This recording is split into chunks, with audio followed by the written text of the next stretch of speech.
nasa kadiliman,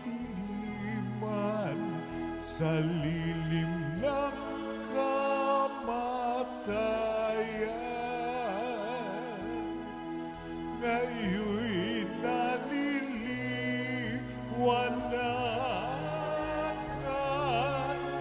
Alleluia,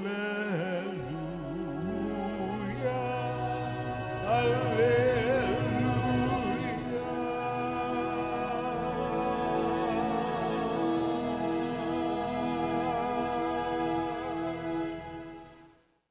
Sumainyo ang Panginoon. At sumayo rin. Ang mabuting balita ng Panginoon ayon kay San Juan. Papuri sa iyo, Panginoon.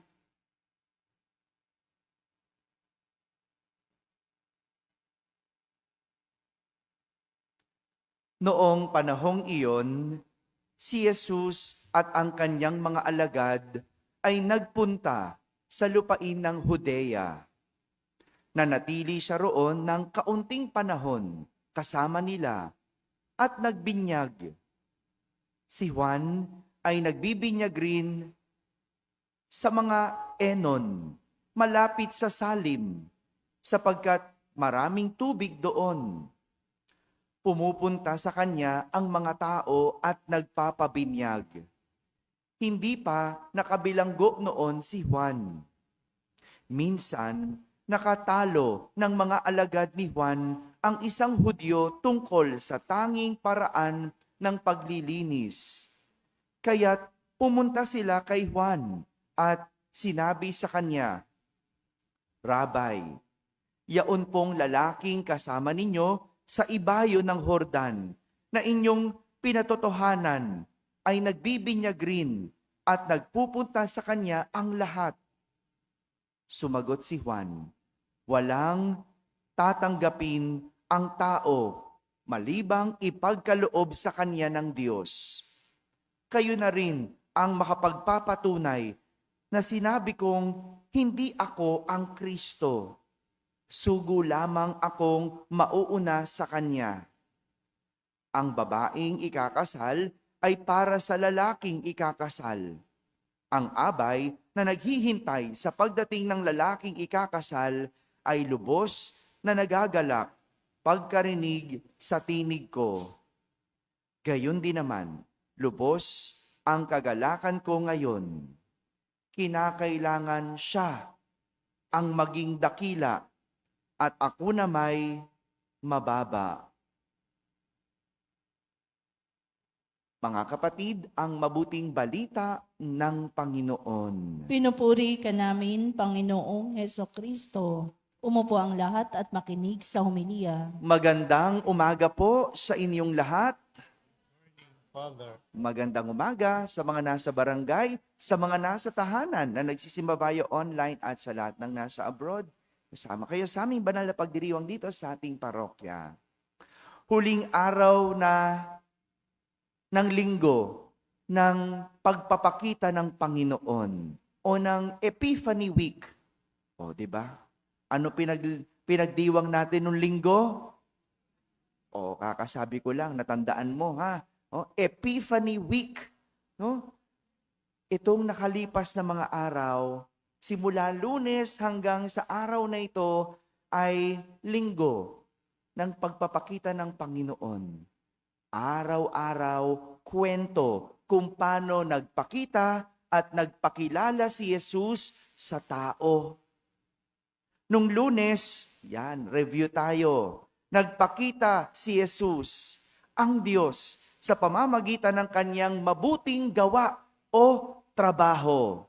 Anong ginawa niya? Nagpagaling ng may sakit. Ano pa?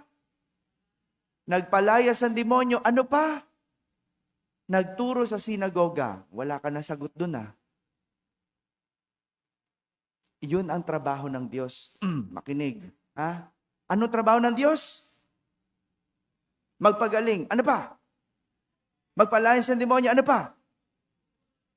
Parang dalawa lang nasagot mo dun ha.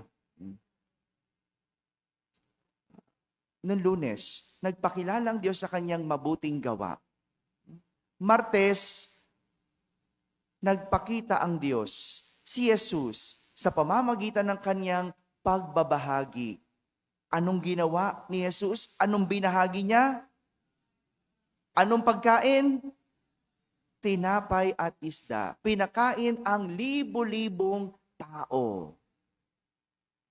Noong Miyerkules, nagpakita si Jesus sa pamamagitan ng paglalakad sa ibabaw ng tubig, no? Ibig sabihin, nasa ibabaw siya ng anumang unos. Nagpakita si Jesus sa atin sa pamamagitan ng paglakad sa tubig. No? Noong Huwebes,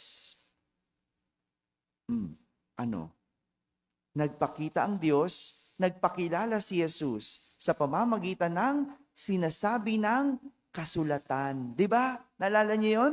Binasa niya ang kasulatan ayon sa aklat ni Propeta Isaías. O yun, very good. Naalala niya. No?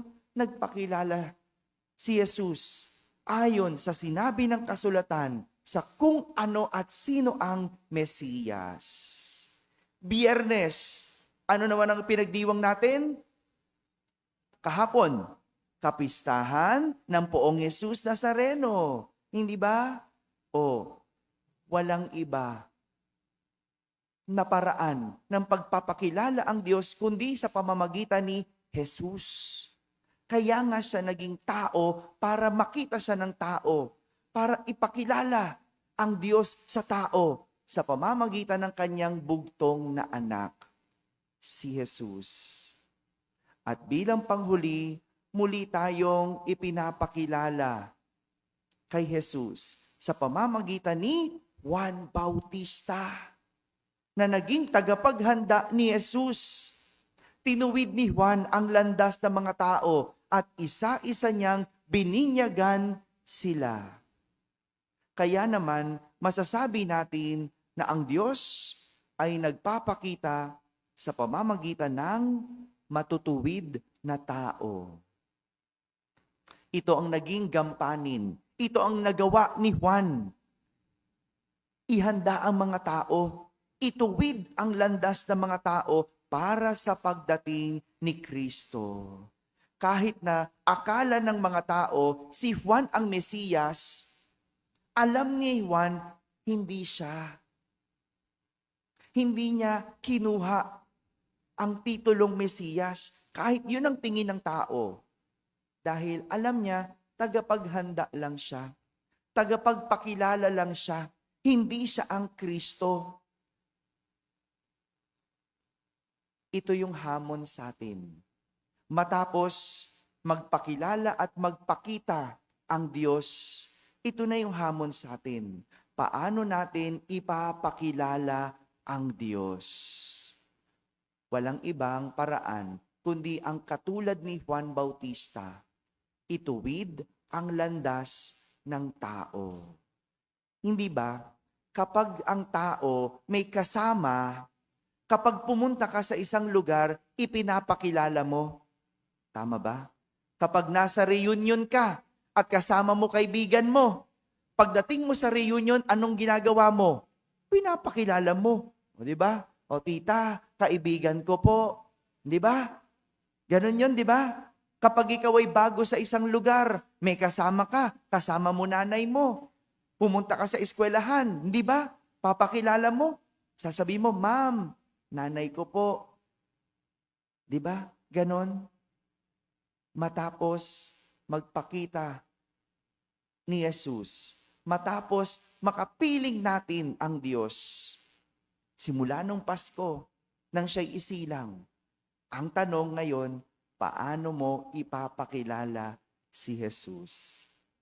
Walang ibang paraan, kundi ang nagawa ni Juan. Ano yon? Matuwid na buhay. Matuwid na buhay. Kamakailan lang, lumabas na yung resulta ng bar exam. Hindi ba? Marami na namang bagong mga abogado. No? At tingin ko, sa mga nag-exam, marami doon ang nagdasal. No? Isa na doon yung classmate ko dati sa seminaryo. Yan, lawyer na siya. Hindi man siya naging pare, lawyer na siya. No? At ang magandang hamon sa pagiging abogado, paano mo ipapakilala ang Diyos? Nagdasal ka, sana maging abogado ka. Yan ba ay magandang paraan para mapakilala mong Diyos? O baka yan pa ang magiging iyong kasiraan? Marami din ganun. Pinagdasal mo, sana maging nanay ka. Nung naging nanay ka at nabigyan ka ng anak, kung paluin mo naman ang anak mo, wagas. Kung murahin mo, yan ba yung pagiging ina? Sa ginagawa mong yan, hindi mo napapakilala ang Diyos. Baka mas lalo ka pang naging masahol. Kaya mag-ingat tayo sa mga dinadasal natin, sa mga ginagawa natin. Baka kapag binigay ang hamon, mapapakilala mo ba dyan ng Diyos? Sa iyong paglilingkod sa simbahan, yan, napapakilala mo ba ang Diyos? O baka naman, mas lalo kang naging chismosa. Alam mo naman sa simbahan, di ba? Maraming chismis, di ba? Baka naman hindi yan ang nagdadala sa iyo sa matuwid na buhay. Kaya magandang tignan, ngayong bagong taon, lahat ng ating gagawin, ang hamon, magpapakilala ba ito sa Diyos? Sa bawat gagawin, mapapakilala ba natin si Jesus? Walang ibang paraan, kundi ang matuwid na buhay. Dahil kapag matuwid ang iyong buhay, napapakilala mo, napaparamdam mo, at naipapakita mo ang Diyos sa tao. Mga kapatid, ipinakita na sa atin ni San Juan kung sino si Jesus. At ito ay walang ibang paraan, kundi sa paghahanda ng tao sa isang matuwid na daan. Amen. Amen.